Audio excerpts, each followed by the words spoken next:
ಎಲ್ಲರಿಗೂ ನಮಸ್ಕಾರ. ಈ ದಿನ ನಾವು ಚರಕಾಧ್ಯಯನದಲ್ಲಿ ತಿಸ್ರೇಷಣಿಯ ಅಧ್ಯಾಯದ ಬಗ್ಗೆ ವಿವರಣೆಯನ್ನ ನೋಡೋಣ. ಈ ಹಿಂದಿನ ಅಧ್ಯಾಯದಲ್ಲಿ ತಿಳಿಸಿರೋ ಹಾಗೆ ಈ ತಿಸ್ರೇಷಣಿಯ ಅಧ್ಯಾಯವು ನಿರ್ದೇಶ ಚತುಷ್ಕದ ಒಂದು ಮೂರನೇ ಅಧ್ಯಾಯ ಆಗಿರುತ್ತೆ. ಆಲ್ರೆಡಿ ಇದ್ರ ಬಗ್ಗೆ ಸುಮಾರು ಸತಿ ನಾವು ಇಂಟ್ರೊಡಕ್ಷನ್ ನೋಡಿದೀವಿ.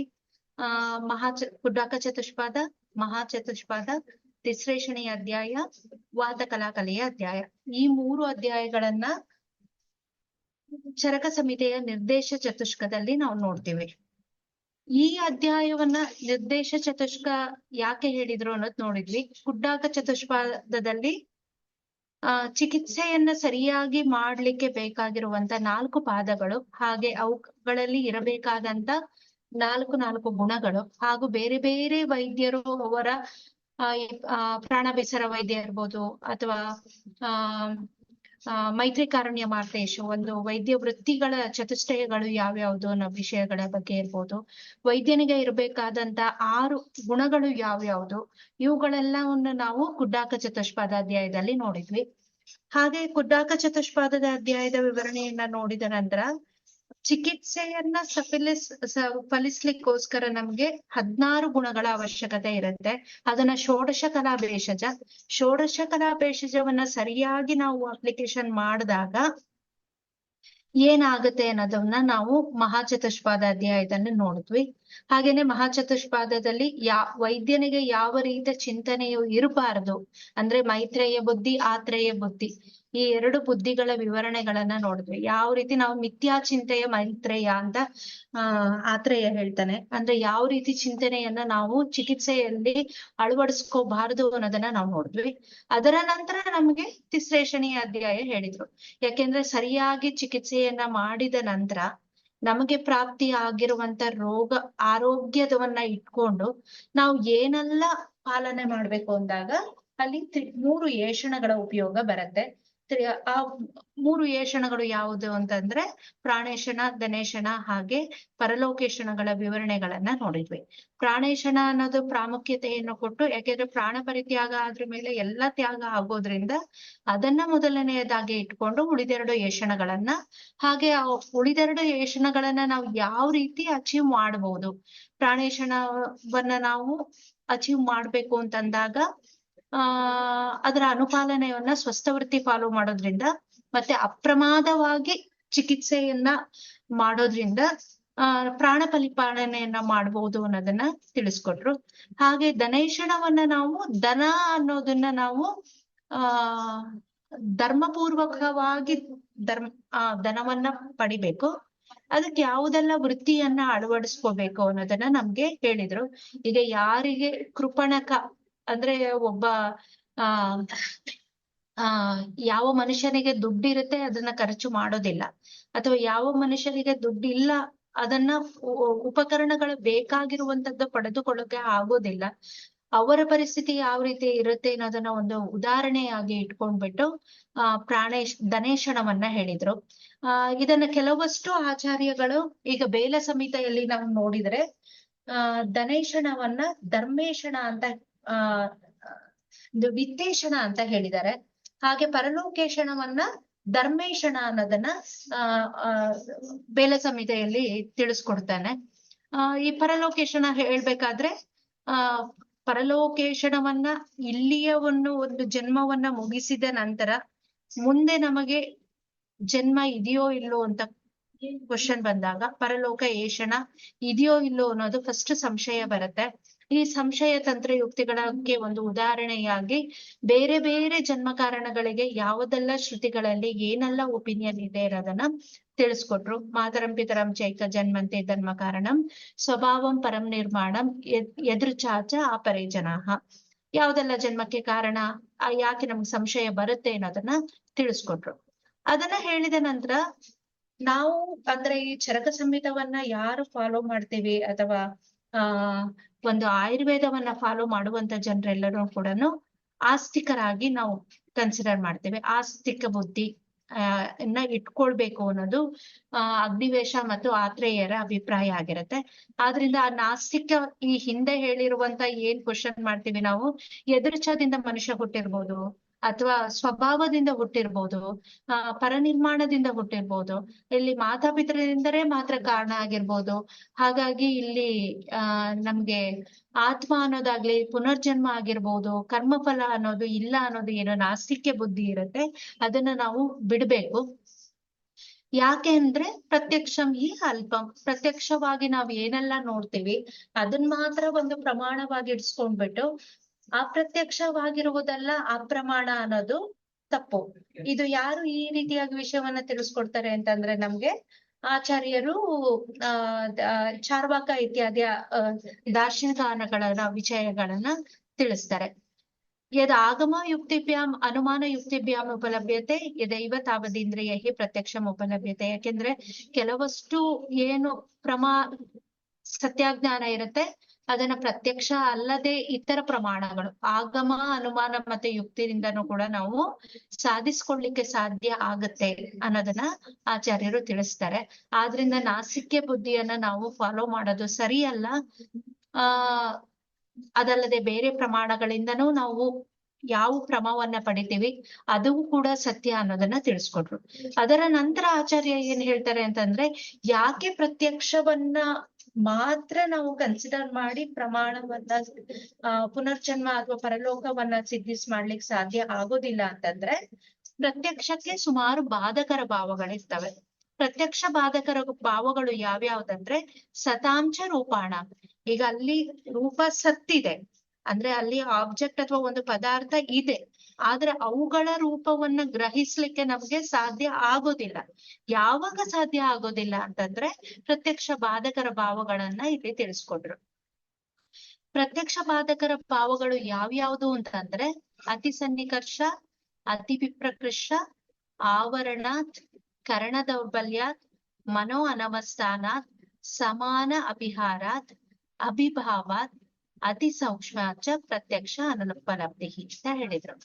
ಅತಿ ಸನ್ನಿಕರ್ಷ ಇದ್ರೆ ಹತ್ತಿರ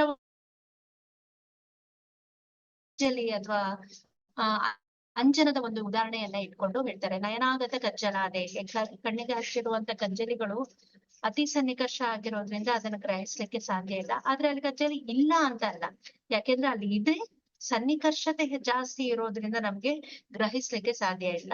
ಅತಿ ವಿಪ್ರಕೃಷ್ಟ ಅಂತ ನಮ್ ಕಣ್ಣಿಂದ ತುಂಬಾ ದೂರದಲ್ಲಿರುವ ಯಾವುದೋ ಒಂದು ವಸ್ತು ಇದೆ, ಈ ಪಕ್ಷಿ ಇರ್ಬೋದು, ತುಂಬಾ ದೂರದಲ್ಲಿ ಹಾರ್ತಾ ಇದೆ, ಆ ಪಕ್ಷಿ ಇಲ್ಲ ಅಂತಲ್ಲ, ನಮ್ಮ ಕಣ್ಣಿನ ಈ ವಿಷನ್ ಫೀಲ್ಡ್ ಅಂತ ಏನ್ ಹೇಳ್ತೀವಿ, ಆ ವಿಷನ್ ಫೀಲ್ಡ್ ಗೆ ಯಾವ ವಸ್ತುಗಳು ಸಿಗೋದಿಲ್ಲ ಅದನ್ನ ನಾವು ಗ್ರಹಿಸ್ಲಿಕ್ಕೆ ಸಾಧ್ಯ ಇಲ್ಲ.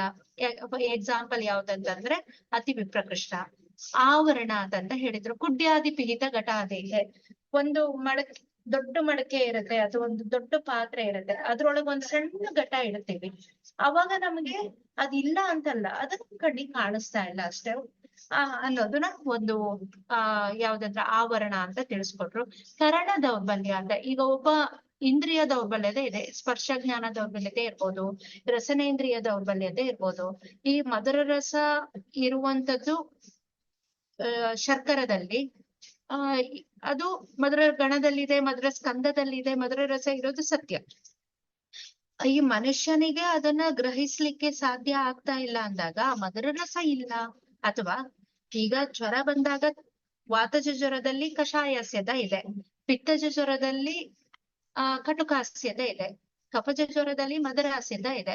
ಆ ಹಾಸ್ಯತೆ ಇದೆ ಅಂತ ಹೇಳಿ ಈಗ ಸಕ್ಕರೆಗೆ ಕಹಿ ರಸ ಇದೆ ಅಂತ ಹೇಳಲಿಕ್ಕೆ ಆಗೋದಿಲ್ಲ, ಅಥವಾ ಸಕ್ಕರೆ ಕಷಾಯ ರಸ ಹೊಂದಿದೆ ಅಂತ ಹೇಳಲಿಕ್ಕೆ ಆಗಲ್ಲ. ಅದು ಕರಣ ದೌರ್ಬಲ್ಯ ಆಗಿರತ್ತೆ ಹೊರತು ಅದರಲ್ಲಿ ಆ ರಸ ಇರೋದು ಸುಳ್ಳು ಅನ್ನೋದನ್ನ ನಾವು ಸೂಚನೆ ಮಾಡೋಕ್ ಆಗೋದಿಲ್ಲ. ಇದು ಒಂದು ಕರ್ಣ ದೌರ್ಬಲ್ಯದ ಬಗ್ಗೆ ಇಲ್ಲಿ ಆಚಾರ್ಯರು ಹೇಳಿದ್ರು. ಈ ಕರ್ಣ ದೌರ್ಬಲ್ಯ, ಕರ್ಣ ಅಂತಂದಾಗ ನಾವು ಇಂದ್ರಿಯ ಅನ್ನೋದನ್ನ ತಗೊಳ್ತೀವಿ. ಇಂದ್ರಿಯ ಅಂತ ತಂದಾಗ ಅಲ್ಲ, ಕರ್ಣ ಆತ್ಮಕ್ಕೆ ಯಾವ್ಯಾವ್ದು ಅಂತಂದ್ರೆ ಇಂದ್ರಿಯ ಮತ್ತೆ ಮನ ಇರೋದು ಕರ್ಣ ಆಗಿರ್ತವೆ. ಈ ಇಂದ್ರಿಯ ದೌರ್ಬಲ್ಯ ಇರ್ಬೋದು, ಅದನ್ನ ಕರ್ಣ ದೌರ್ಬಲ್ಯ ಅಂತ ಸೂಚಿಸಿದ್ದಾರೆ. ಅದೇ ಸಾಂಖ್ಯಕಾರಿಕದಲ್ಲಿ ನಾವು ನೋಡ್ಬೇಕಾದ್ರೆ ಕರ್ಣ ದೌರ್ಬಲ್ಯನ ಇಂದ್ರಿಯ ಆಘಾತ ಅಂತ ಹೇಳಿದ್ದಾರೆ. ಇಂದ್ರಿಯ ಆಘಾತ ಅಂತಂದ್ರೆ ಕಂಪ್ಲೀಟ್ ಡಿಸ್ಟ್ರಕ್ಷನ್ ಆಫ್ ಆ ಇಂದ್ರಿಯ, ಅಥವಾ ಯಾವ ಇಂದ್ರಿಯವು ಪೂರ್ತಿಯಾಗಿ ಇಂದ್ರಿಯಾರ್ಥವನ್ನ ಗ್ರಹಿಸ್ಲಿಕ್ಕೆ ಸಾಧ್ಯ ಇಲ್ಲೋ ಅದನ್ನ ಇಂದ್ರಿಯಾಘಾತ ಅಂತ ತಿಳಿಸ್ಕೊಟ್ಟಿದ್ದಾರೆ. ದೌರ್ಬಲ್ಯತ ಅನ್ನೋದನ್ನ ಇದು ಮಿಥ್ಯಾಯೋಗದ ರೀತಿ ಕಾಣಿಸುತ್ತೆ. ಎಕ್ಸಾಂಪಲ್ ಏನ್ ಕೊಡ್ತಾರೆ, ಕಾಮಲಾದಿ ಅನುಭವದ ಚಕ್ಷುಷ ಪಟಸೌಬಲ್ಯಾದ ಅಪ್ರತಿಭಾತಿಯಿದೆ. ಯಾವ ಮನುಷ್ಯನಿಗೆ ಕಾಮಾಲೆ ಬಂದಿದ್ಯೋ ಅವನು ಪಟದಲ್ಲಿ ಇರುವಂತಹ ಒಂದು ಶುಕ್ಲವರ್ಣವನ್ನ ಗ್ರಹಿಸ್ಲಿಕ್ಕೆ ಸಾಧ್ಯ ಆಗೋದಿಲ್ಲ ಅನ್ನೋದನ್ನ ಇಲ್ಲಿ ಕರ್ಣ ದೌರ್ಬಲ್ಯಕ್ಕೆ ತಿಳಿಸ್ಕೊಟ್ಟಿದ್ದಾರೆ.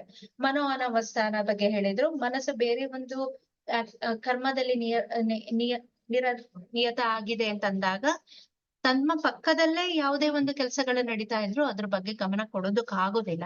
ಅದನ್ನ ಮನೋ ಅವಸ್ಥಾನ ಅಂತ ಹೇಳಿದ್ದಾರೆ. ಸಮಾನಾಭಿಹರಕ್ಕೆ ಗಂಗಾಧರರಲ್ಲಿ ಬಿಲ್ವಾದ ಬದಲು ಆಚಾರ್ಯರು ಕಲಾಯದ ಎಕ್ಸಾಂಪಲ್ ಅನ್ನ ಕೊಡ್ತಾರೆ.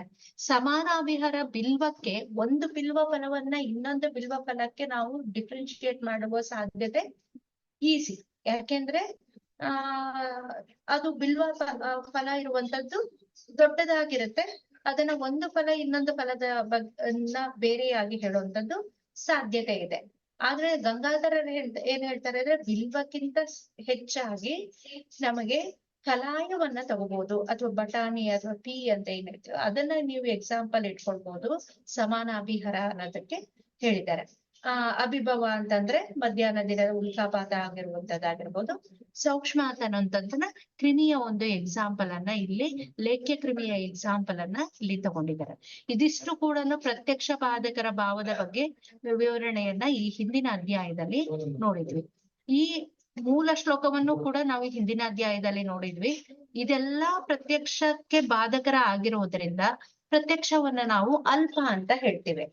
ಪ್ರತ್ಯಕ್ಷವು ಅಲ್ಪ, ಅಪ್ರತ್ಯಕ್ಷ ಆಗಿರುವುದು ತುಂಬಾ ಇದೆ ಅನ್ನೋದನ್ನ ಇಲ್ಲಿ ಆಚಾರ್ಯರು ಸೂಚಿಸಿದೆ. ಇದರಿಂದ ಏನ್ ಹೇಳಿದ್ರು ಅಂತಾಯ್ತು, ಪುನರ್ಭವ ಇರ್ಬೋದು, ಆತ್ಮ ಇರ್ಬೋದು, ಕರ್ಮಫಲ ಇರ್ಬೋದು, ಪ್ರತ್ಯಕ್ಷ ಭಾವ ಅಲ್ಲ. ಅದನ್ನ ನಾವು ಆಗಮದಿಂದ, ಅನುಮಾನದಿಂದ, ಯುಕ್ತಿಯಿಂದ ಗ್ರಹಿಸ್ಬೇಕು ಅನ್ನೋದು ತಿಳಿಸಿದಂಗಾಯ್ತು. ಶ್ರುತಯಶ್ಚ ನ ಕಾರಣಂ ಯುಕ್ತಿ ವಿರೋಧಾತ್. ಶ್ರುತಯಶ್ಚ ನ ಕಾರಣಂ, ಪುನರ್ಭವವನ್ನ ನಿಷೇಧಿಸುವುದಕ್ಕೆ ಪ್ರತ್ಯಕ್ಷವನ್ನ ಗ್ರಹಿಸುವುದಿಲ್ಲ, ಪ್ರತ್ಯಕ್ಷದಿಂದ ಗ್ರಹಿಸಲು ಸಾಧ್ಯ ಇಲ್ಲ ಅನ್ನೋದೇ ಇಂದ ಕಾರಣ ಆಗೋದಿಲ್ಲ. ಕಾರಣ ಅಂತ ನಾವು ಹೇಳಲಿಕ್ಕೆ ಸಾಧ್ಯ ಇಲ್ಲ.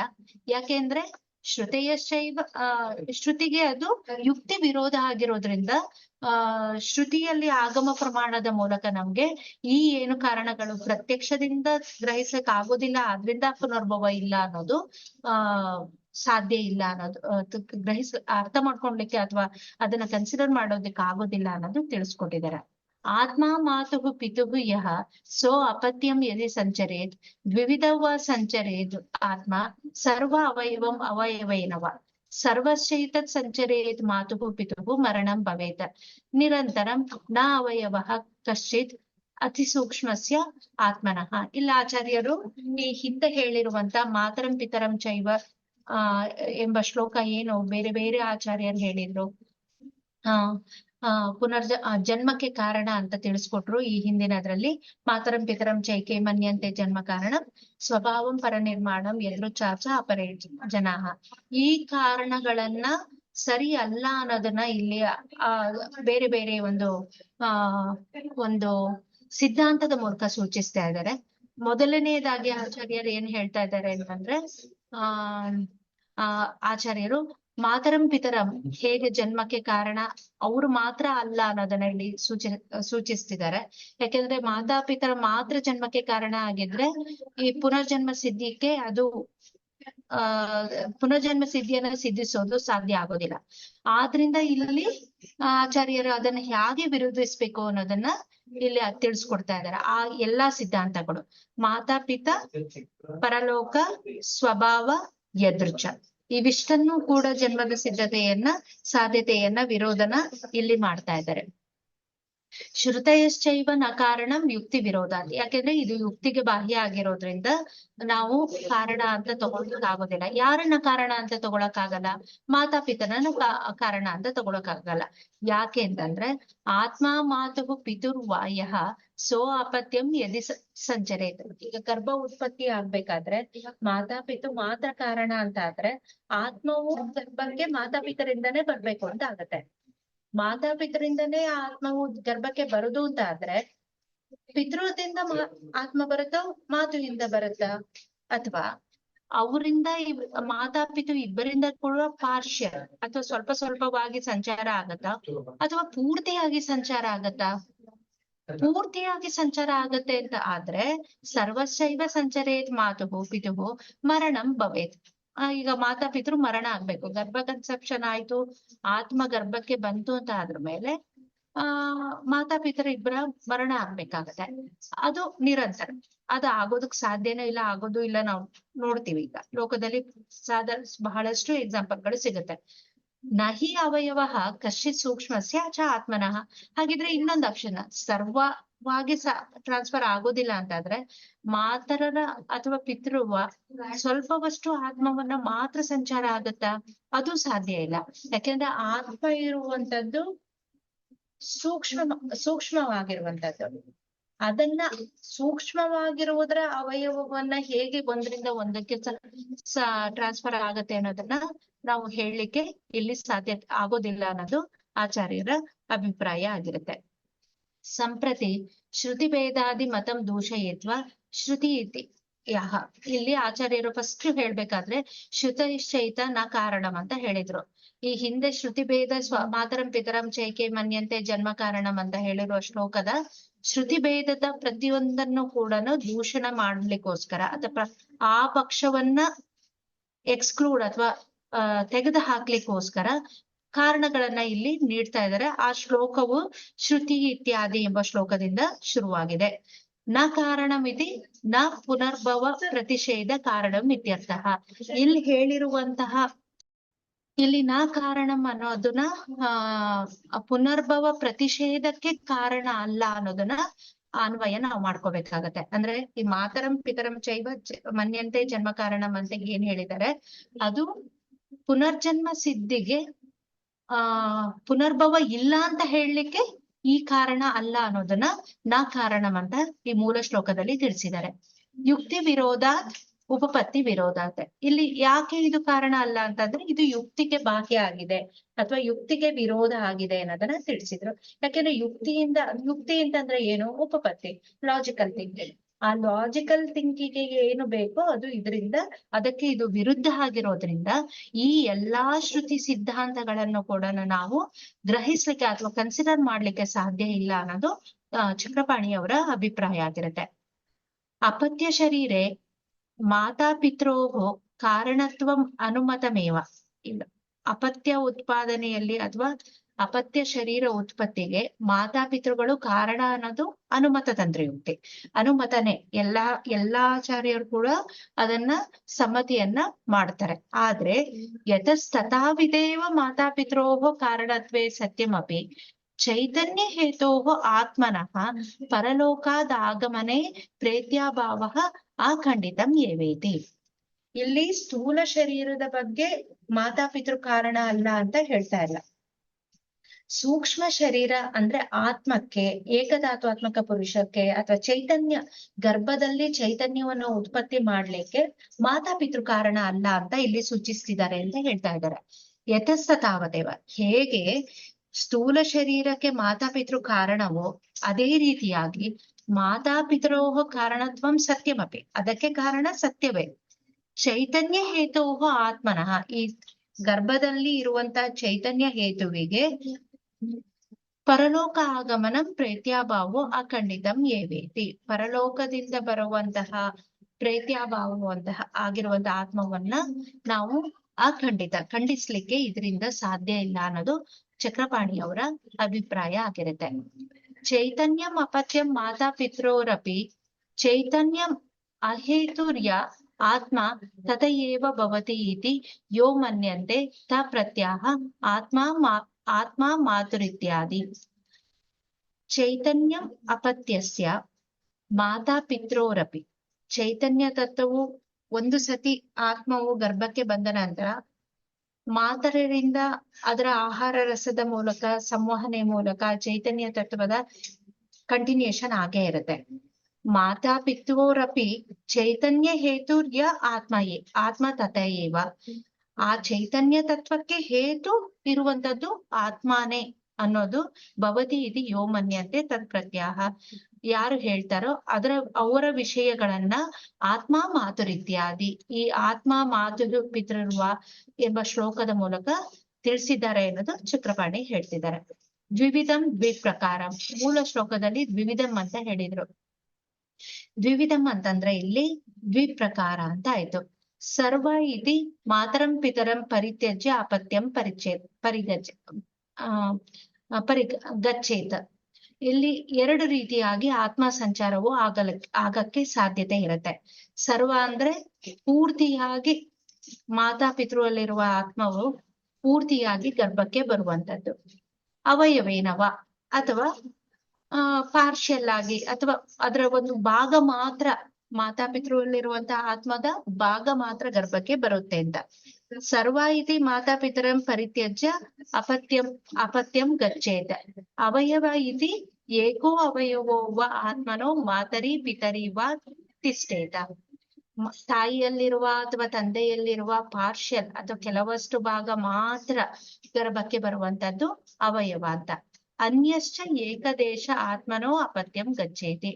ಅನ್ಯಶ್ಚ ಏಕದೇಶ ಆತ್ಮನೋ ಅಪತ್ಯಂ ಗಚ್ಚೇತಿ. ಈ ಬೇರೆಯವರು ಮೊದಲೇ ಸರ್ವಯವ ಅಂತ ಹೇಳಿರೋದು ಏನಂದ್ರೆ ಪೂರ್ತಿಯಾಗಿ ತಾಯಿ ತಂದೆಯಲ್ಲಿರುವಂತಹ ಆತ್ಮವು ಗರ್ಭಕ್ಕೆ ಬರುವುದನ್ನ ಸರ್ವಯವ ಅಂತ ಇಲ್ಲಿ ತಿಳಿಸ್ಕೊಟ್ಟಿದ್ದಾರೆ. ಇದಿಷ್ಟು ಕೂಡ ಯಾವ ರೀತಿ ಎರಡು ರೀತಿಯಾಗಿ ತಂದೆ ತಾಯಿಯರಿಂದ ಗರ್ಭಕ್ಕೆ ಆತ್ಮ ಬರುತ್ತೆ ಅನ್ನೋದನ್ನ ತಿಳಿಸ್ಕೊಟ್ಟಿದ್ದಾರೆ. ಪ್ರಥಮ ಪಕ್ಷ ದೂಷಣವಾಹ. ಫಸ್ಟ್ ಪಕ್ಷ ಏನ್ ಹೇಳಿದ್ರು ಅಂತಂದ್ರೆ ಪೂರ್ತಿಯಾಗಿ ಸಂಚಾರ ಆಗುತ್ತೋ. ಎರಡನೇದು ಏನ್ ಹೇಳಿದ್ರು ಅಂತಂದ್ರೆ ಅವಯವ ರೂಪವಾಗಿ ಆತ್ಮ ಸಂಚಾರ ಆಗುತ್ತೋ ಅನ್ನೋದನ್ನ ತಿಳಿಸ್ಕೊಟ್ಟಿದ್ದಾರೆ ಮೂಲ ಶ್ಲೋಕದಲ್ಲಿ. ಅದರಲ್ಲಿ ಸರ್ವತಶ್ಚೈವ ಸಂಚರೇತ್ ಮಾತುಗು, ಈ ಒಂದು 10ನೇ ಶ್ಲೋಕದ ವಿಶ್ಲೇಷಣೆಯನ್ನ ಇಲ್ಲಿಂದ ಚಕ್ರಪಾಣಿಯವರು ಮಾಡ್ತಾ ಇದ್ದಾರೆ. ಪ್ರಥಮ ಪಕ್ಷ ದೂಷಣ ಮಹ. ಪ್ರಥಮ ಪಕ್ಷವನ್ನ ನಾವು ಯಾವ ತರ ದೂಷಣ ಮಾಡ್ಬೋದು ಅಂತಂದ್ರೆ ಸರ್ವಚ ಇತ್ಯಾದಿನ, ಈ ಶ್ಲೋಕ ಸರ್ವಚ ಸಂಚರಿತ ಮಾತು ಈ ಶ್ಲೋಕದ ಮೂಲಕ ದೂಷಣೆ ಮಾಡಿದ್ದಾರೆ. ನಿರಂತರಂ ಇತಿ ಛೇದ. ಇಲ್ಲಿ ನಿರಂತರಂ ಅನ್ನೋ ಪದ ವಾಕ್ಯಶೇಷತಂತ್ರ ಯುಕ್ತಿ ಮೂಲಕ ನಿರಂತರಂ ಇತಿ ಛೇದ ನಿರಂತರಂ ತತ್ಕಾಲಮೇವ. ನಿರಂತರ ಅನ್ನೋದಿನಲ್ಲಿ ಛೇದ ಅಥವಾ ಒಂದು ಕಾಲ ಛೇದಕ್ಕೆ ಇದನ್ನ ಪದವನ್ನ ತಿಳಿಸ್ಕೊಟ್ಟಿದ್ದಾರೆ. ನಿರಂತರ ಅನ್ನೋ ಪದವನ್ನ ಇಲ್ಲಿ ನಾವು ಯಾವ ರೀತಿ ಅರ್ಥ ಮಾಡ್ಕೊಬೇಕು ಅನ್ನಂದ್ರೆ ತತ್ಕಾಲಮೇವ, ಆ ಕಾಲದಲ್ಲಿ ಅಂತ ಸೂಚಿಸ್ಲಿಕ್ಕೋಸ್ಕರ ನಿರಂತರಂ ಅನ್ನೋದನ್ನ ಇಲ್ಲಿ ಹೇಳಿದ್ದಾರೆ.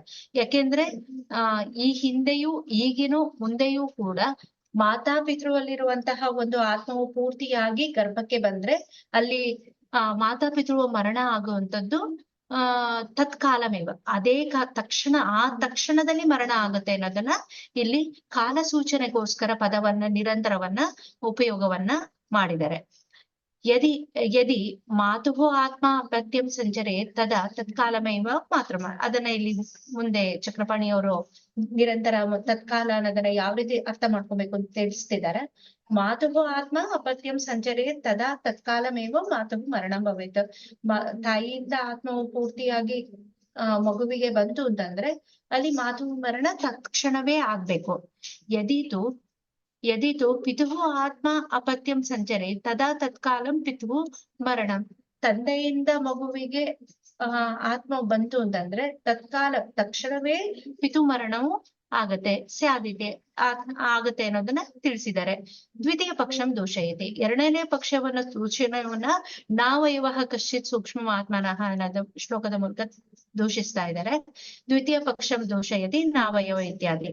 ಸೂಕ್ಷ್ಮಸ್ಯೇತಿ ಅಸ್ಥೂಲಸ್ಯ.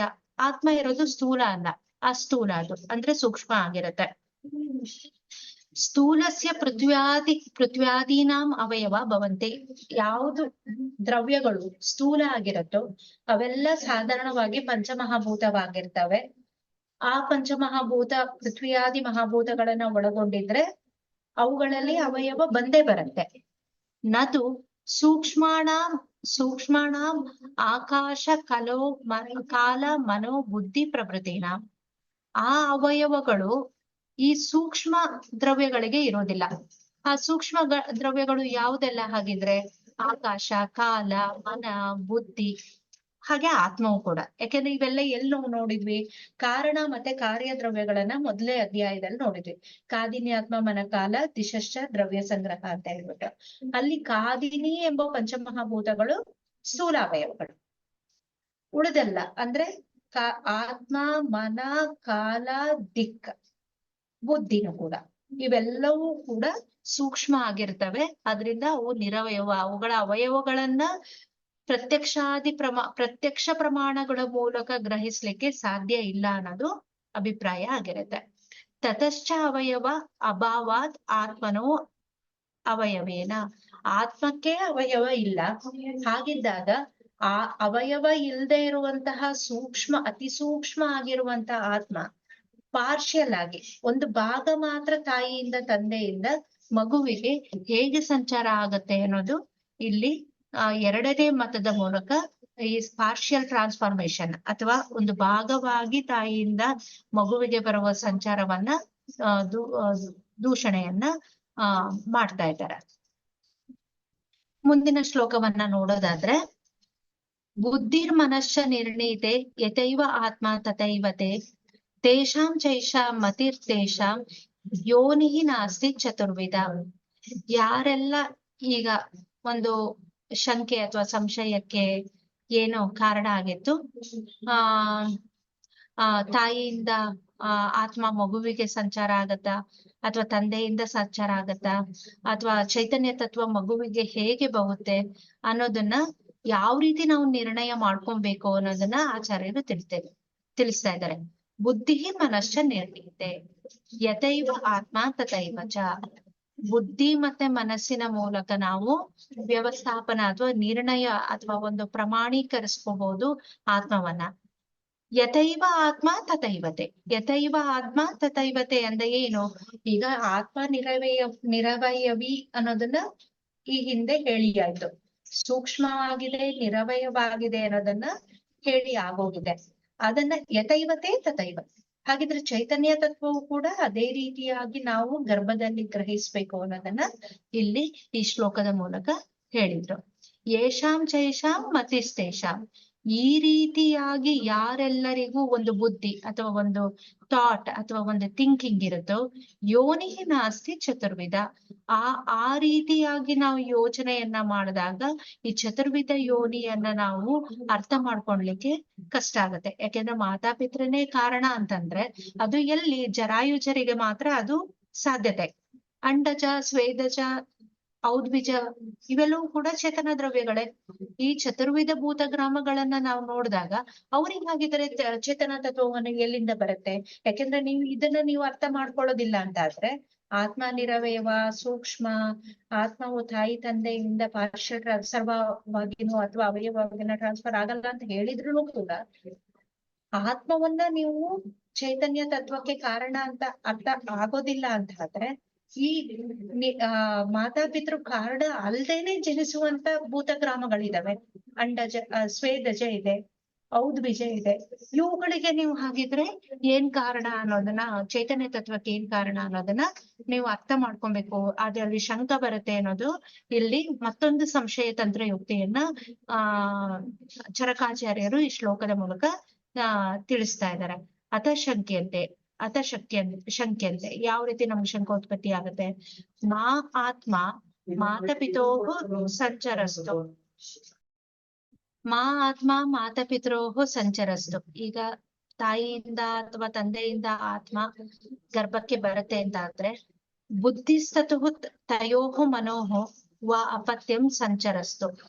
ಬುದ್ಧಿ ಹಾಗೇನೆ ಮನಸ್ಸು ಕೂಡ ಈ ಆತ್ಮದ ಜೊತೆಗೆ ತಾಯಿಯಿಂದ ತಂದೆಯಿಂದ ಗರ್ಭಕ್ಕೆ ಬರುತ್ತೆ. ಅತ ಏವ ಅಪತ್ಯಸ್ಯ ಚೈತನ್ಯಂ ಭವಿಷ್ಯತಿ ಇದೆ. ತಾಯಿ ಮತ್ತೆ ತಂದೆಯಿಂದ ಮಗುವಿಗೆ ಚೈತನ್ಯ ತತ್ವ ಬರುತ್ತೆ ಅಂದ್ರೆ, ಯಾಕೆಂದ್ರೆ ಚೈತನ್ಯ ತತ್ವ ಅನ್ನೋದನ್ನ ಶಾರೀರ ಸ್ಥಾನ ಮೊದಲನೇ ಅಧ್ಯಾಯದಲ್ಲಿ ಸಮನಸ್ಕ ಆತ್ಮವನ್ನ ಚೇತನ ಅಂತ ಹೇಳಿ ಸೂಚಿಸುತ್ತೆ. ಯಾವಾಗ ಮನಸ್ಸು ತನ್ನ ಆತ್ಮ ಕರಣಗಳ ಜೊತೆಗಿರುತ್ತೋ ಆಗ ಮಾತ್ರ ಚೈತನ್ಯ ತತ್ವಕ್ಕೆ ಕಾರಣ ಆಗಿರುತ್ತೆ ಅನ್ನೋದನ್ನ ಆ ಇಲ್ಲಿ ತಿಳಿಸ್ತಾ ಇದ್ದಾರೆ. ಬುದ್ಧಿ ಮನ ಇತ್ಯಾದಿ ಆ ಶ್ಲೋಕದ ನಿರ್ಣಯವನ್ನ ಬುದ್ಧಿ ಮನಶ್ಚ ನಿರ್ಣೀತೆ ಈ ಶ್ಲೋಕದ ಮೂಲಕ ತಿಳಿಸ್ಕೊಡ್ತಿದ್ದಾರೆ. ಈ ಶ್ಲೋಕದಲ್ಲಿ ಸೂಚಿಸಿರುವಂತ ನಿರ್ಣೀತ ಅನ್ನೋ ಒಂದು ಪದದ ಒಂದು ಮೀನಿಂಗ್ ನೋಡೋದಾದ್ರೆ, ನಿರ್ಣೀತೆ ವ್ಯವಸ್ಥಾಪಿತ ಪ್ರಮಾಣೇತಿ. ನಿರ್ಣೀತ ಅಂದ್ರೆ ಏನು? ವ್ಯವಸ್ಥಾಪಿತೆ ಪ್ರಮಾಣೇನ, ಪ್ರಮಾಣದ ಮೂಲಕ ವ್ಯವಸ್ಥಾಪನ ಮಾಡಿರುವಂತ ಒಂದು ಪ್ರತಿಜ್ಞಾವನ್ನ ನಾವು ನಿರ್ಣೀತ ಸಿದ್ಧಾಂತ ಅಂತ, ನಿರ್ಣೀತ ಅಥವಾ ಸಿದ್ಧಾಂತ, ನಿರ್ಣಯ ತಂತ್ರಯುಕ್ತಿನ ಇಲ್ಲಿ ಸೂಚಿಸ್ತಾ ಇದ್ದಾರೆ. ನಿರ್ಣೀತ ಅನ್ನೋ ಪದದ ಮೂಲಕ ಇಲ್ಲಿ ತಿಳಿಸ್ಕೊಡ್ತಿದ್ದಾರೆ. ನಿರ್ಣೀತ ಎಂಬ ಪದದ ಅರ್ಥ ಏನು ಅಂದ್ರೆ ಪ್ರಮಾಣೇನ ವ್ಯವಸ್ಥಾಪಿತ, ಪ್ರಮಾಣಗಳ ಮೂಲಕ ಇರುವಂತ ಒಂದು ತತ್ವವನ್ನ ನಿರ್ಣೀತ ಎಂಬ ಪದದಿಂದ ಸೂಚಿಸಿದ್ದಾರೆ. ಕಿಂಭೂತೇನೆ ಇತ್ಯಾದಿ ಯಾವ ರೀತಿ ಅನ್ನೋದನ್ನ ಇಲ್ಲಿ ಹೇಳ್ತಾ ಇದ್ದಾರೆ ಈ ಶ್ಲೋಕದ ಮೂಲಕ. ಯಥೈವ ಆತ್ಮ ನಿರವಯವತ್ವೇನ ಅವಯವ ಸಂಚಾರಣ ಅಕ್ಷಮಃ ತಥಾ ತತ್ಕಾಲ ಮಾತಾಪಿತೃ ಪರಿತ್ಯಾಗ ಪ್ರಸಂಗೇನ ಕಾರ್ಸ್ಯೇನ ನಾಭಿ ಸಂಚರಿತು ಅಕ್ಷಮಃ. ಯಾವ ರೀತಿ ಆತ್ಮ ಅಂತ ಹಿಂದೆ ತಿಳಿಸ್ಕೊಟ್ಟಿದ್ದಾರೆ ನಮ್ಗೆ. ಯಥೈವ ಆತ್ಮ ಅಂತ ಹೇಳಿದ್ರು ಇಲ್ಲಿ ಈ ಶ್ಲೋಕದಲ್ಲಿ. ಯಥೈವ ಆತ್ಮ ತಥೈವತೆ ಅಂತ ಹೇಳಿದ್ರು. ಯಥೈವ ಆತ್ಮ ಅಂದ್ರೆ ಯಾವ ರೀತಿ ಆತ್ಮ ಹಾಗಿದ್ರೆ? ನಿರವಯವೇನ ಅವಯವ ಸಂಚಾರಿತ ಅಕ್ಷಮ. ಯಾವ ಆತ್ಮವು ನಿರವಯವೇ, ಅವಯವೇ ಇಲ್ಲ, ಆದ್ರಿಂದ ಅವಯವವಾಗಿ ಸಂಚಾರ ತಾಯಿ ತಂದೆಯಿಂದ ಮಗುವಿಗೆ ಬರಲಿಕ್ಕೆ ಸಾಧ್ಯ ಇಲ್ಲ. ತತ್ಕಾಲಮೇವ ಮಾತಾಪಿತೃಪತ್ರಿದ್ದಾಗ ಪ್ರಸಂಗೇನ. ಈಗ ಸರ್ವ ಸಂಚಾರ ಆಗುತ್ತೋ ಅದೇ ತತ್ಕಾಲದಲ್ಲೇ ಮಾತಾಪಿತೃ ತ್ಯಾಗ ಆಗ್ಬಿಟ್ರೆ ಮರಣ ಹೊಂತಾರೆ.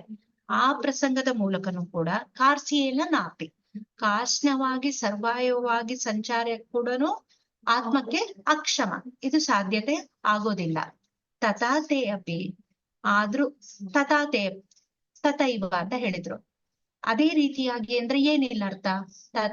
ತಥಾತೆ ಅಪಿ ಬುದ್ಧಿ ನಿರವಯವತ್ವೇನ ಏಕದೇಶೇನ ಸಂಚರೇಯತಾಂ ಮಾತಾಪಿತರೋಃ ತತ್ಕಾಲಮೇವ ಬುದ್ಧಿಮತ್ವಂ ಆಮನಸ್ಕತ್ವಂ ಪ್ರಸಂಗಾಚ ನಾಕಾರ್ಸ್ನೇನ ಸಂಚರೇದಿತಿ ಭಾವಃ. ಅದೇ ರೀತಿಯಾಗಿ ನಾವು ಬುದ್ಧಿ ಮತ್ತೆ ಮನಸ್ಸನ್ನು ಕೂಡ ನಿರ್ಣಯ ಮಾಡ್ಬೇಕಾಗತ್ತೆ. ಬುದ್ಧಿ ಮನಸ್ಸಶ್ಚ ನಿರ್ಣಯತೆ. ಬುದ್ಧಿ ಮತ್ತೆ ಮನಸ್ಸಿನ ನಿರ್ಣಯವೂ ಕೂಡ ಈ ಹಿಂದಿನ ಶ್ಲೋಕದಲ್ಲಿ ಹೇಗೆ ಎರಡು ಪ್ರಕಾರವಾಗಿ ಆತ್ಮ ಸಂಚಾರವು ಗರ್ಭಕ್ಕೆ ಸಾಧ್ಯ ಇಲ್ಲ ಅಂತ ಸೂಚಿಸಿದ್ರು, ಅದೇ ರೀತಿಯಾಗಿ ಬುದ್ಧಿ ಮತ್ತೆ ಮನಸ್ಸನ್ನು ಕೂಡ ನಿರವಯವ ಅಂತ ನಾವು ತಗೋಬೇಕಾಗತ್ತೆ. ಆದ್ರಿಂದ ಅವಯವಿಯಾಗಿ ಸಂಚಾರ ಆಗೋದಕ್ಕೆ ಸಾಧ್ಯ ಇಲ್ಲ. ಮಾತಾಪಿತೃಯಿಂದ ಪೂರ್ತಿಯಾಗಿ ಸಂಚಾರ ಆಗುತ್ತಾ? ಅದು ಕೂಡ ಸಾಧ್ಯ ಇಲ್ಲ. ಯಾಕೆಂದ್ರೆ ಮಾತಾಪಿತರಲ್ಲಿ ತಕ್ಷಣವಾಗಿ ಸಂಚಾರ ಆಯ್ತು ಅಂತಂದ್ರೆ ಆ ಬುದ್ಧಿಮತ್ವ ಆ ಮನಸ್ಕಾತ, ತಾಯಿ ತಂದೆಯಲ್ಲಿ ಆ ಬುದ್ಧಿತ್ವ ಉತ್ಪತ್ತಿ ಆಗತ್ತೆ, ಆ ಮನಸ್ಕತ್ವ ಉತ್ಪತ್ತಿ ಆಗತ್ತೆ. ಆ ಪ್ರಸಂಗವೂ ಕೂಡ ಸಾಧ್ಯತೆ ಇಲ್ಲದೆ ಇರೋದ್ರಿಂದ ಈ ಅವಯವವಾಗಿಯೂ ಸರ್ವಾವಯವಾಗಿಯೂ ಸಂಚಾರ ಬುದ್ಧಿ ಮತ್ತೆ ಮನಸ್ಸಿಗೂ ಕೂಡ ಸಾಧ್ಯ ಇಲ್ಲ ಅನ್ನೋದನ್ನ ಈ ಶ್ಲೋಕದ ಮೂಲಕ ನಿರ್ಣಯ ಮಾಡ್ತಾರೆ. ದೂಷಣ ಅಂತರ ಮಾಹ, ಇದರಲ್ಲಿ ಬೇರೆ ಒಂದು ವಿಷಯವನ್ನ ನಾವು ನೋಡಿದ್ರೆ, ದೂಷಣಾಂತರವನ್ನ ನೋಡೋದಾದ್ರೆ ಇನ್ನೊಂದು, ಈ ರೀತಿಯಾಗಿ ನೀವು ಅನಾಲಿಸಿಸ್ ಬುದ್ಧಿಮನಕ್ಕೆ ಮಾಡೋದಕ್ಕೆ ಸಾಧ್ಯ ಇಲ್ಲ ಅಥವಾ ಚೈತನ್ಯ ತತ್ವಕ್ಕೆ ಸಾಧ್ಯ ಇಲ್ಲ ಅಂತ ಅಲ್ಲದೆ, ಇದಲ್ದೇನೆ ಬೇರೆ ರೀತಿ ದೂಷಣೆ ಮಾಡ್ಲಿಕ್ಕೆ ಸಾಧ್ಯ ಇದೆಯಾ ಅಂತಾದ್ರೆ ಇನ್ನೊಂದು ಪ್ರತಿಪಕ್ಷವನ್ನ ತಿಳಿಸ್ಕೊಡ್ತಾ ಇದ್ದಾರೆ ಈ 2ನೇ ಲೈನ್.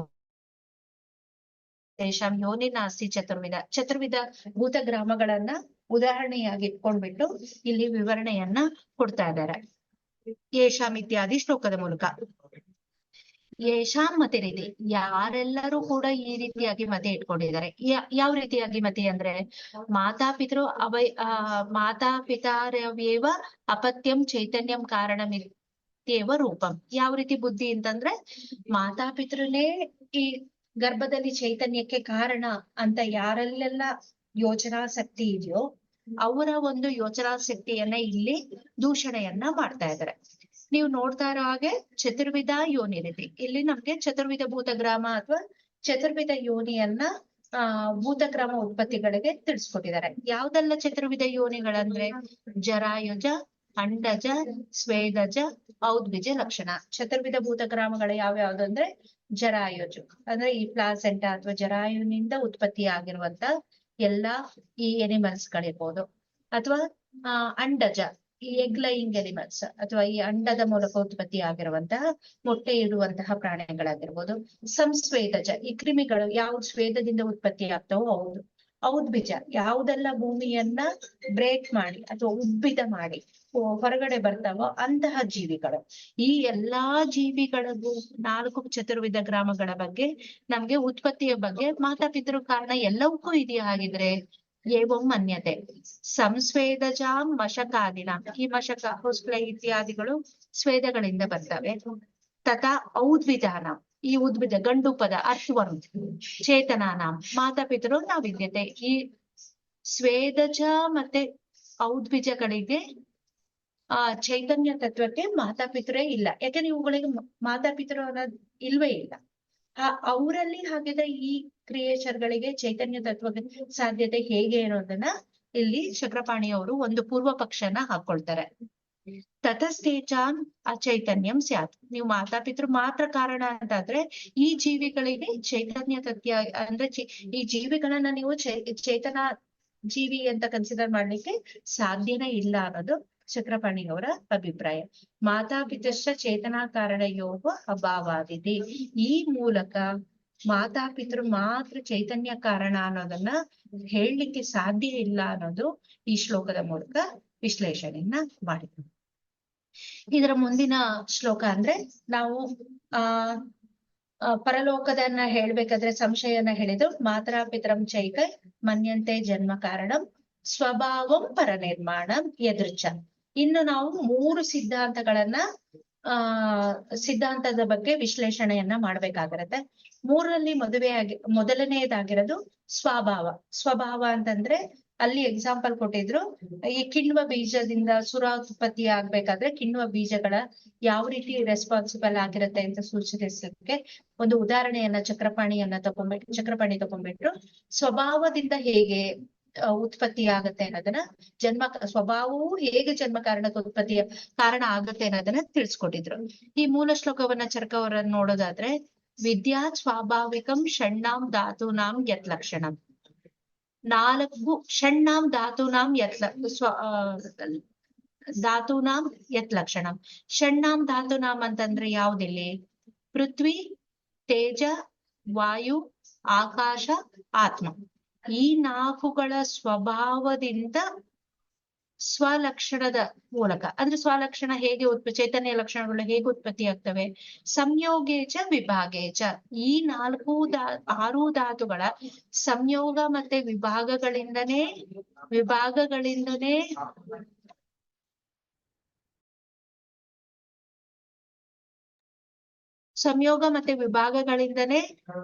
ಚೈತನ್ಯಕ್ಕೆ ಕಾರಣ ಆಗತ್ತೆ ಇರೋದು ಇಲ್ಲಿ ತಿಳಿಸ್ಕೊಡ್ತಾ ಇದ್ದಾರೆ. ಸಂಯೋಗೇಚ ವಿಭಾಗೇಶ ತೇಷಾಂ ಕರ್ಮೈವ ಕಾರಣ ಅನ್ನೋದನ್ನ ಸಂಯೋಗ ವಿಭಾಗದಿಂದ ಮಾತ್ರ ಉತ್ಪತ್ತಿ ಆಗತ್ತ ಅಂತಂದ್ರೆ ಮೂಲ ಶ್ಲೋಕದ ಮೂಲಕ ಆತ್ರೇಯರು ತಿಳಿಸ್ಕೊಡ್ತಾ ಇದ್ದಾರೆ. ಅವುಗಳ ಸಂಯೋಗ ವಿಭಾಗಗಳಿಗೂ ಕೂಡ ಕರ್ಮನೇ ಕಾರಣ ಅನ್ನೋದನ್ನ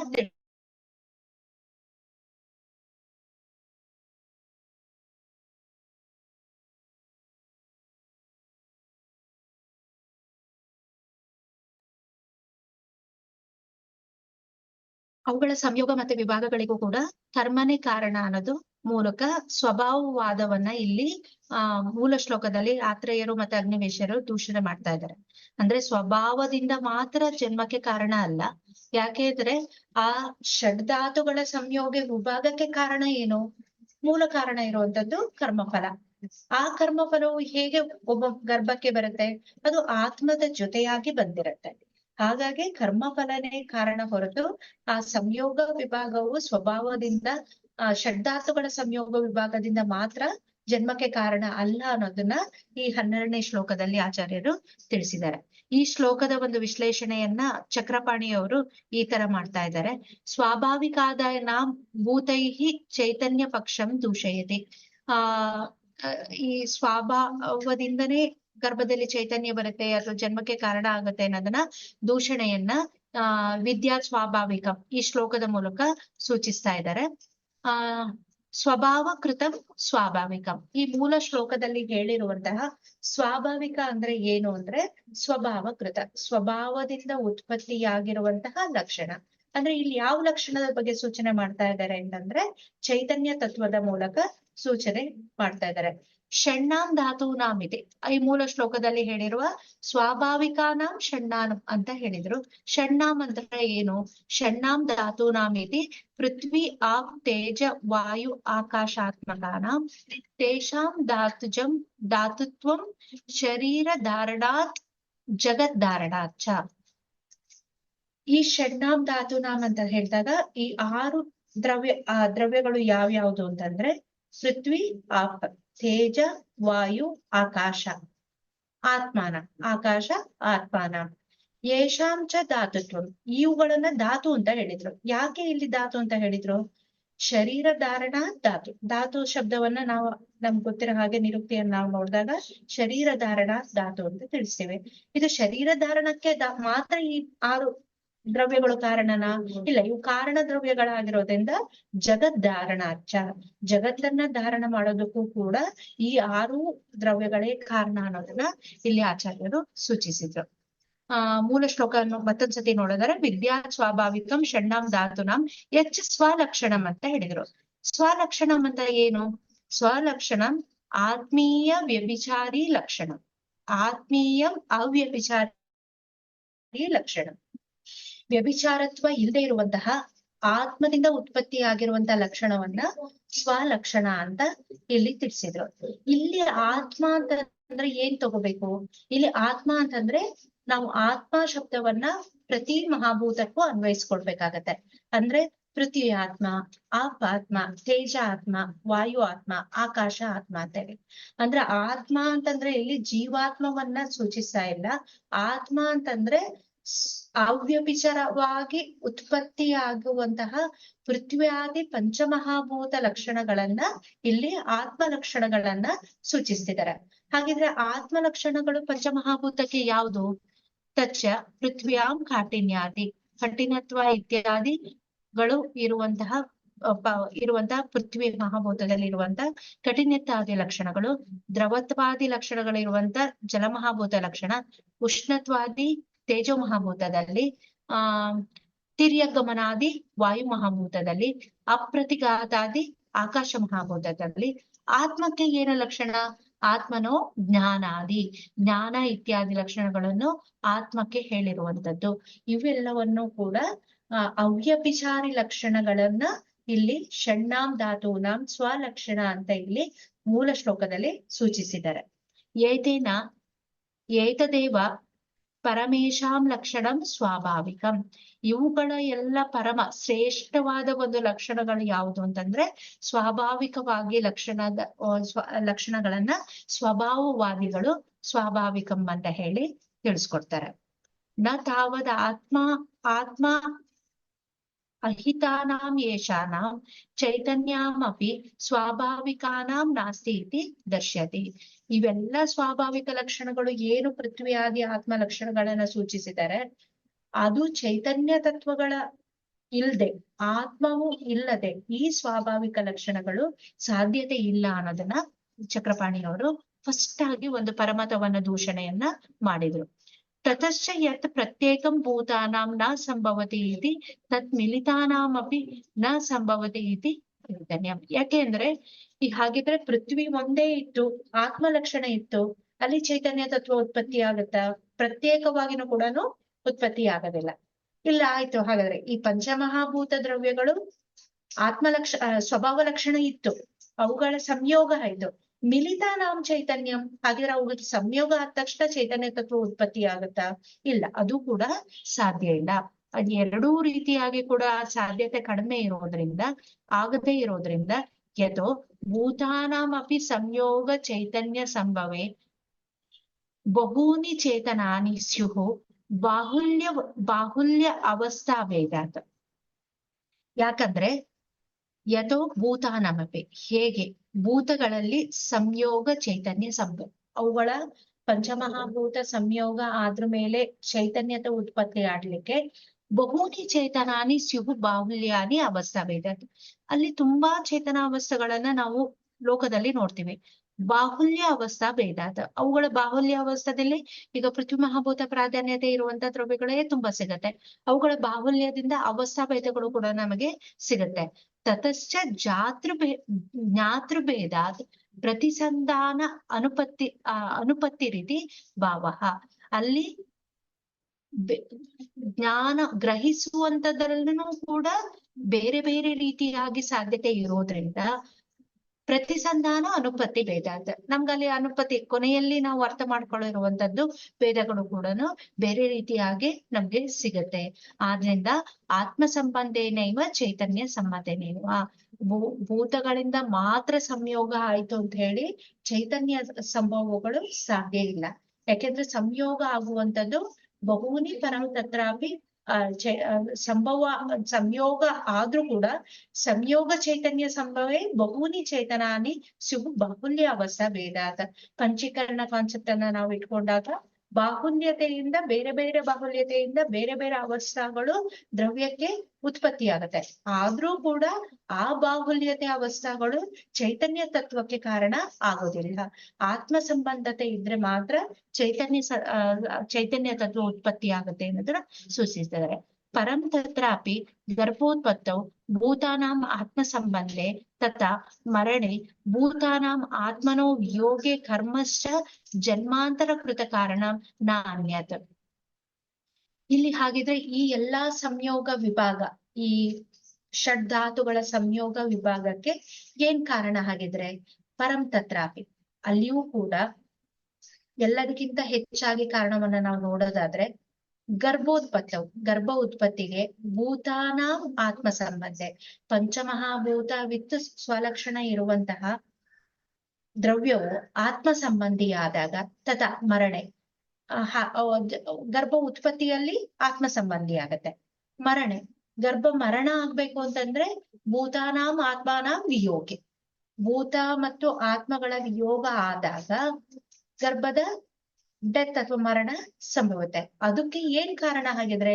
ಸಂಯೋಗೇಚ ವಿಭಾಗೇಚ ತೇಷಾಂ ಕರ್ಮ ಇವ ಕಾರಣಂ. ಅವುಗಳ ಸಂಯೋಗ ಮತ್ತೆ ವಿಯೋಗಕ್ಕೆ ಕಾರಣ ಇರುವಂತದ್ದು ಕರ್ಮನೇ ಕಾರಣ ಅನ್ನೋದು ಇಲ್ಲಿ ತಿಳಿಸ್ಕೊಟ್ಟಿದ್ದಾರೆ. ಹಾಗಿದ್ರೆ ಆ ಕರ್ಮ ಯಾವುದು ಅಂದ್ರೆ ಜನ್ಮಾಂತರ ಕೃತಂ ಕಾರಣಂ. ಆ ಕರ್ಮವು ಇಹ ಜನ್ಮ ಕೃತದಲ್ಲಿ, ಕರ್ಮ ಅನ್ನೋದನ್ನ ನಾವು ದೈವ ಶಬ್ದದಿಂದ ಸೂಚಿಸ್ತೇವೆ. ಜನ್ಮಾಂತರದಲ್ಲಿ ಮಾಡಿರುವಂತ ಕರ್ಮವನ್ನ ಇಲ್ಲಿ ಆಚಾರ್ಯರು ಸೂಚಿಸ್ತಾರೆ. ತದ್ಭೂತ ಸಂಯೋಗ ವಿಭಾಗ ಕಾರಣ ಜನ್ಮಾಂತರ ಕೃತ ಕರ್ಮ ಸ್ವೀಕಾರ ಅಂತ. ಅವುಗಳ ಭೂತಗಳ ಸಂಯೋಗ ವಿಭಾಗಕ್ಕೆ ಕಾರಣವೂ ಕೂಡ ಜನ್ಮಾಂತರ ಕೃತ ಕರ್ಮವನ್ನೇ ನಾವು ಸ್ವೀಕಾರ ಮಾಡ್ಬೇಕಾಗತ್ತೆ. ಪ್ರೇತ್ಯಾಭಾವ ಸ್ವೀಕೃತ ಭವತಿ. ನೀವು ಈಗ ಜನ್ಮಾಂತರ ಕರ್ಮವನ್ನ ಸ್ವೀಕಾರ ಮಾಡ್ತೀರಿ ಸಂಯೋಗ ವಿಭಾಗಕ್ಕೆ ಸ್ವಭಾವವಾದದಲ್ಲಿ ಹೇಳಿರುವಂತದ್ದು ಅಂತಾದ್ರೆ ಆವಾಗ ನೀವು ಪ್ರೇತ್ಯಾಭಾವವನ್ನು ಕೂಡ ಸ್ವೀಕಾರ ಮಾಡ್ಬೇಕಾಗತ್ತೆ. ಜನ್ಮಾಂತರ ಕರ್ಮ ಇದೆ ಅಂತಂದ್ರೆ ಪುನರ್ಜನ್ಮ ಇದೆ ಅಂತಾನೆ ಅರ್ಥ. ಪುನರ್ಜನ್ಮವನ್ನ ದೂಷಿಸಲಿಕ್ಕೆ ಸಾಧ್ಯ ಆಗೋದಿಲ್ಲ. ಆದ್ರಿಂದ ಈ ಶ್ಲೋಕದ ಮೂಲಕ ಆಚಾರ್ಯ ಏನ್ ಹೇಳಿದ್ರು ಅಂತಂದ್ರೆ ಸ್ವಭಾವವಾದದಲ್ಲಿ ಹೇಳಿರುವಂತ ಬರೀ 6 ಮಹಾಭೂತಗಳು ಆತ್ಮ ಲಕ್ಷಣಗಳಿಂದ ಕೂಡಿದೆ ಅಂತ ಆದ್ರೆ ಅಲ್ಲಿ ಚೈತನ್ಯ ತತ್ವ ಉತ್ಪತ್ತಿ ಆಗೋದಿಲ್ಲ. ಆತ್ಮಗಳ ಸಂಯೋಗ ಪಂಚಮಹಾಭೂತಗಳ ಜೊತೆಗೆ ಸಂಯೋಗ ವಿಭಾಗ ಆಗ್ಬೇಕು ಅಂತಂದ್ರೆ ಅಲ್ಲಿ ಕರ್ಮನೇ ಕಾರಣ. ಕರ್ಮ ಅಂತ ಏನು ಅಂದ್ರೆ ಇಲ್ಲಿ ಪೂರ್ವಜನ್ಮ ಕರ್ಮ ಅನ್ನೋದನ್ನ ಆಚಾರ್ಯರು ತಿಳಿಸ್ಕೊಟ್ಟಿದ್ದಾರೆ. ಹಾಗಾಗಿ ಸ್ವಭಾವವಾದವನ್ನ ನಾವು ಎಕ್ಸೆಪ್ಟ್ ಮಾಡ್ಕೊಳ್ಳಿಕ್ಕೆ ಸಾಧ್ಯ ಇಲ್ಲ ಅನ್ನೋದು ಮೂಲ ಶ್ಲೋಕ ಮತ್ತು ಚಕ್ರಪಾಣಿಯವರ ಅಭಿಪ್ರಾಯ ಆಗಿರತ್ತೆ. ಇದು ಹೇಳಿದ ನಂತರ ನೆಕ್ಸ್ಟ್ ಪರಮತ ಏನು ಅಂತಂದ್ರೆ ಮಾತರಂ ಪಿತರಂ ಚೈಕೆ ಮನ್ಯಂತೆ ಜನ್ಮ ಕಾರಣಂ ಸ್ವಭಾವ ಪರನಿರ್ಮಾಣ. ನೆಕ್ಸ್ಟ್ ನಾವು ಜಸ್ಟಿಫೈ ಮಾಡ್ಬೇಕಾಗಿರುವಂತದ್ದು ಪರನಿರ್ಮಾಣ ಅಂತ ಅಂದ್ರೆ ಏನು? ಅನಾದೇಹೆ ಅಚೇತನಾಧಾತೋ ನ ಇಷ್ಯತೆ ಪರನಿರ್ಮಿತಿಃ ಪರ ಆತ್ಮ ಚ ಚೇತತ್ ಚೇತತ್ ಚೇತದೇಶ್ ಚೇತಧಾತುರಿಷ್ಟೋ ಧಾತುರಿಷ್ಟೋಸ್ತು ಪರನಿರ್ಮಿತಿಃ. ಪರನಿರ್ಮಾಣ ಅನ್ನೋದನ್ನ ಇಲ್ಲಿ ಡಿಫೈನ್ ಮಾಡ್ತಾ ಇದ್ದಾರೆ. ಹಾಗೆ ಪರನಿರ್ಮಾಣ ಅನ್ನೋದನ್ನ ಯಾವ ರೀತಿ ಅರ್ಥ ಮಾಡ್ಕೊಬೇಕು, ಅದನ್ನ ನಾವು ದೂಷಣೆ ಮಾಡ್ಬೇಕು ಅಥವಾ ಆ ಪರನಿರ್ಮಾಣದ ವಿಷಯವನ್ನ ಅಂಗೀಕರಿಸ್ಬೇಕು ಅನ್ನೋದನ್ನ ಇಲ್ಲಿ ತಿಳಿಸ್ತಾ ಇದ್ದಾರೆ. ಇದರ ವಿಷಯವನ್ನ ಮುಂದಿನ ಚರಕಾಧ್ಯಯನದಲ್ಲಿ ನೋಡೋಣ. ಈ ದಿನದ ಚರಕಾಧ್ಯಯನವನ್ನ ರಾಗಾದಿರೋಗ ಶ್ಲೋಕದ ಮೂಲಕ ಮುಕ್ತಾಯಗೊಳಿಸೋಣ. ರಾಗಾದಿರೋಗಾನ್ ಸತತಾನುಶಕ್ತಾನ್ ಅಶೇಷಕಾಯ ಪ್ರಸೃತಾನ್ ಶೇಷಾನ್ ಔತ್ಸುಕ್ಯ ಮೋಹ ಅರತಿದಾನ್ ಚಕಾನ ಯೋ ಪೂರ್ವ ವೈದ್ಯಾಯ ನಮೋಸ್ತು ತಸ್ಮೈ. ಎಲ್ಲರಿಗೂ ನಮಸ್ಕಾರ.